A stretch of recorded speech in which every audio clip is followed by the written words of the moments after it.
It's nice to watch this scene and be so um, removed from it, from filming, from the first time to actually go, oh wow, and see these characters not as Nick, not as Taylor, but like really as Alex and Henry.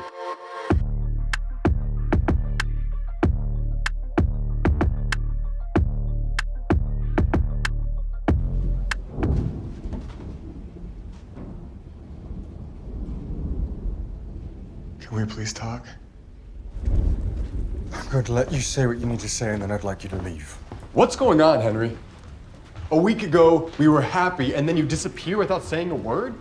Okay, so this was actually one of the two audition scenes that I had. And they had been searching for Alex for a long time. And I guess nobody got it right, is kind of what I heard. And then when Nick and I did it, there's just, I guess, a chemistry, and they really thought that we clicked together. And so going into rehearsals, this was kind of like the big scene next to the cake scene that Matthew really wanted to focus on. And I mean, to the point where Nick and I, every time he was like, all right, let's do the Kensington Palace scene, we're like, oh man, really again? And I mean, we just knew how significant the scene was and how much it meant for the story. And I think in this moment, Alex is told by Nora to go get your man, and he travels across the Atlantic and storms a effing castle to see him. So let's keep this plan. I think you at least owe me an explanation. I have done nothing but explain myself to you this past year. I don't know what more you want me to say, and I don't appreciate you barging in here in the middle of the night. Oh, I'm sorry, I can't turn my feelings off as easily as you. Do you honestly think this is easy for me? So in this moment, like I want to say maybe a few scenes before this, when they're on the raft on the lake, and Alex is about to say "I love you" to Henry, and Henry jumps into the water. There was a choice made by Matthew and Stephen Goldblatt, our DP, that the POV changed from Alex's to Henry's, and we see that underwater that now kind of becomes Henry's story in a way. And I think that we don't realize as an audience that Henry has always operated out of a sense of duty, where Alex can kind of shoot from the hip because he's a blue collar kid that just happens to be in the situation, whereas Henry has been in this situation his entire life, and his ancestors made it so, and he doesn't really have a choice. And so Alex being able to really step into this relationship, this first relationship really with a guy, and say, let's go for it. And Henry's slowly realizing that this is actually a fairy tale, and I don't think this is actually going to happen. This scene is such a pivotal moment in the film, but also in their relationship, because people ask why this movie did so well on Amazon, why it was #1 globally, even in countries where it's illegal to be queer. And I think this scene is that scene that anybody can relate to, anybody that's been in a relationship where one person is loving the other more than the other, and you kind of see yourself in either the Henry character or the Alex character, which Alex is the one that's loving more. Henry is trying to love less because it's going to hurt more if he loves more. And I felt like that was such a, how do I say it? Outside, I don't want to say relatable again. I feel like a turning point for them. Like, it's where things sort of really shifted for them. Because I feel like, relationships are, hills and valleys. And, sometimes this was sort of like them peaking at, sort of coming to the top of a hill in a different way of sort of emotional, relatability, vulnerability, seeing each other on the same page completely. Yeah, like it became real for them.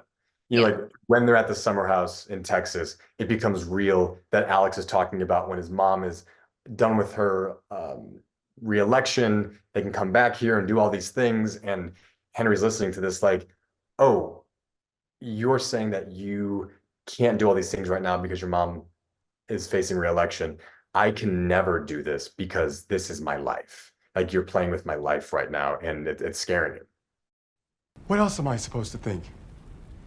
You won't talk to me. All I know is I'm the one here willing to fight for us. Because it costs you nothing! I've been losing my mind this week because the man I love has vanished from my life without an explanation. I flew across an ocean. I stormed a fucking castle to look you in the eye and tell you that I love you, knowing that you wouldn't say it back. So no, Henry. In fact, this is costing me everything, and if this is over, I at least deserve to know why. Oh, for Christ's sake, Alex, for once, I wish you could see me for who I am and not who you want me to be. Let me just say, Nick did his coverage first, and then they called lunch. And so we're in this, and you know, it's the most important scene of the day, it's the most important scene of the week, and today Nick got his set up first, and I'm, you know, we're in it, we're emotional, and you know, a lot of times, you know, I think people outside of the acting industry don't know that these things, sometimes a single scene can last like 4 hours, 5 hours, including different setups. My mom came to set once. It was the first time I was filming in South Africa, and she was like, "This is all you do all day?" I go, "Yeah, this is the one scene. This is like a 3-page scene. This is a lot of pages for the day." She's like, "Wow, this is boring." And you know, as a good scene partner, and Nick is a great scene partner as well, you know, you try to get at least 70-80% of yourself to be emotionally available to your partner when the camera's not on you, because you know, acting off of nothing, acting off of like a cardboard cutout of another actor is very difficult. And I think we do that sometimes with self-tapes, or we do that sometimes like with monologues or whatever. And when you really have the person physically in front of you and is responding and reacting to what you're doing, it is so helpful. And I think it elevates the performance. And so, you know, we really just try to always go 100% for each other. I don't think Henry's ever met anybody who has met him where he is. And Alex goes toe to toe with Henry because that's just how he plays. And I mean, his mom is the president. He grew up in this political landscape, and he's like, no, I'm going to fight for what's right, and I'm going to fight for what's mine. And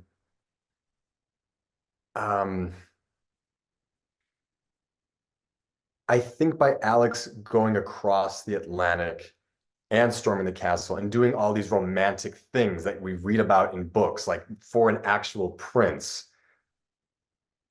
he was like, that's got to be worth something.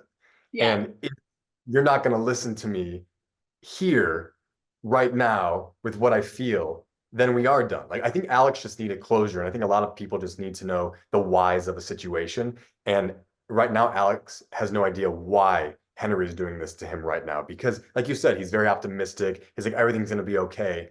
And he hasn't really, like, the gravity of Henry's situation on an international level has not sunk in with him yet.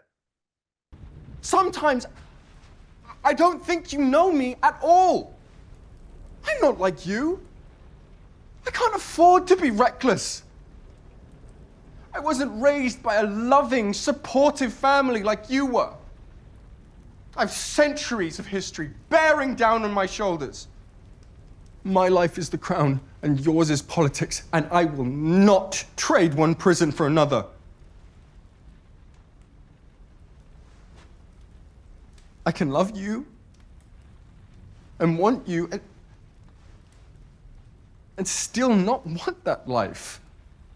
I think it's so sad that Henry is resigning to his life for the crown and is putting his happiness, you know, way, way, way behind his duties. And I think that's what's really respectable about Henry and this character. And I think, I think a lot of people get into relationships where the little odd things are the cute things about their they think are the cute things about their partner, and then sometimes they turn into something that's annoying about their partner. And I like in this relationship that Henry likes how bombastic and optimistic and fun Alex gets to be, and doesn't have a ton of responsibility and can kind of code switch and go through life as just like a happy-go-lucky, really smart kid. And then I think Alex loves the challenge in a way of seeing Henry, helping him get out of his little palace that he lives in with his books and his dogs, and really just being a bull in a china shop in Henry's life. I'm allowed. Right. And it doesn't make me a liar. It makes me a man with some infinitesimal shred of self-preservation, and you don't get to come in here and call me a coward for it. I would never call you a coward. We can figure out a way to love each other on our own terms, no one else's. That is simply not possible, and you know it.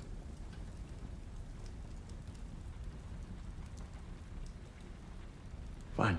Yeah. And there, when Henry puts his foot down and is like, this is it, we're done. This is not moving any further, because he knows that his responsibility to the crown is more important than this fleeting relationship, or so he thinks it is, even though deep down, I mean, no, on the surface and deep down, he knows that this is the most meaningful relationship that he's ever had, and he's probably been the happiest he's ever been in his entire life. And Alex knows that too, because he knows him in and out now. And I think I think the best thing about Alex is that he just doesn't give up.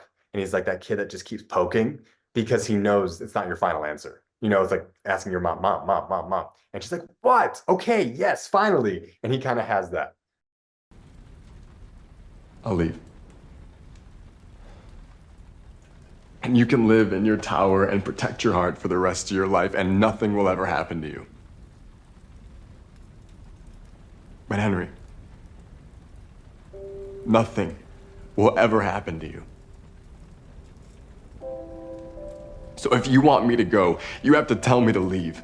Please. Don't make me. It is the only way you're getting rid of me. Because I would never leave this room if I didn't think there was any hope of holding on to the happiness that I found with you. And I think hopefully everybody has had an Alex in their life.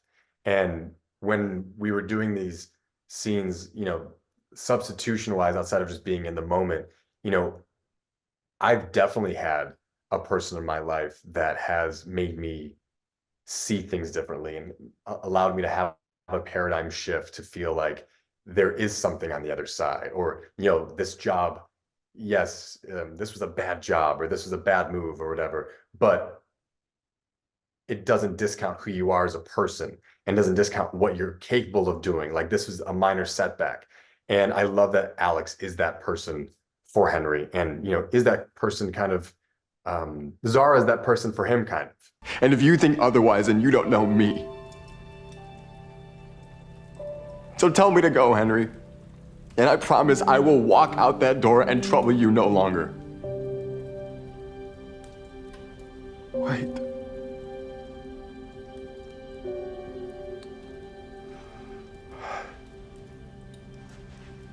Watching myself like cry and like be in that state, it's always so difficult, because you're like, I don't know what to think about this. Like, a friend of mine, she's always like, don't cry like that, you'll get wrinkles. I'm like, okay, this is a real moment.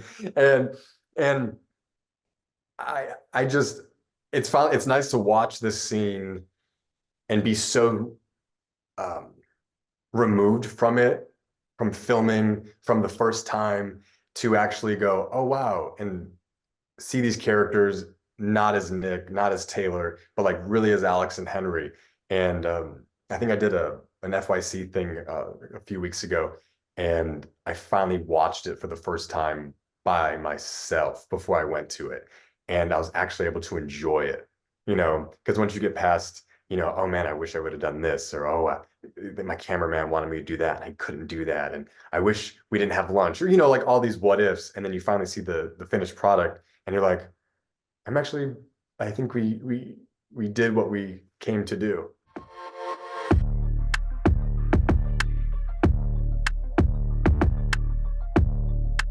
I think that's why we focus so heavily on it in the beginning of pre-production. Really, sometimes just be sitting there reading it over, chatting about it, I would say Matthew was pretty firm on his choices when it came to the words, because there were times when me and Nick were asking for an alternative sentence or word, and he was really firm in his position. And we're like, okay, we're like, you're the playwright, you're the writer, you know what's up, you got a Tony. And I'm glad that we trusted him, because there are some times that words don't feel good in your mouth because they're not your words. They're a character's words, and you go, oh, this doesn't feel right. And it's like, and you have to ask yourself, or your co-star or whatever, like, is it uncomfortable for you to say it because it's you thinking about you saying it, or is it uncomfortable as the character saying it? And at the end of the day, like, we are, the script is Bible, and we have to adhere to it. I feel like I'm pretty outgoing at times, but I do think I'm pretty introverted. And Alex he's like drinking Red Bull at 6 in the morning, at noon, and at 6 p.m. Like, he's just nonstop go. His mind is having multiple conversations and is fixing multiple problems at once. And I think for me, getting into that mindset daily, because I already have, like, obviously we all have tons of stuff going on in our mind, but like, Alex just has high level things of interest going on at all times. His mom's campaign, law school, how he's going to flip Texas, how he's going to curry the favor of certain politicians for his mom's campaign, how he's going to be dating all these girls. And he's like, who is he going to pick? He has his New Year's party. Like, he's really relishing and leaning into this lifestyle. And I feel like, compared to Alex and Henry, I have a very chill life. And so just him having these high level, nonstop thoughts all day, it kind of felt like I was in the West Wing. It felt like, you're reading Sorkin, you're in the White House, it really reminded me of Sam Seaborn in the West Wing with Rob Lowe. And that's kind of just how I sculpted my character. I was like, all right, just have Rob Lowe thoughts as Sam Seaborn, because that guy is like the smartest dude in the room. And I think it worked.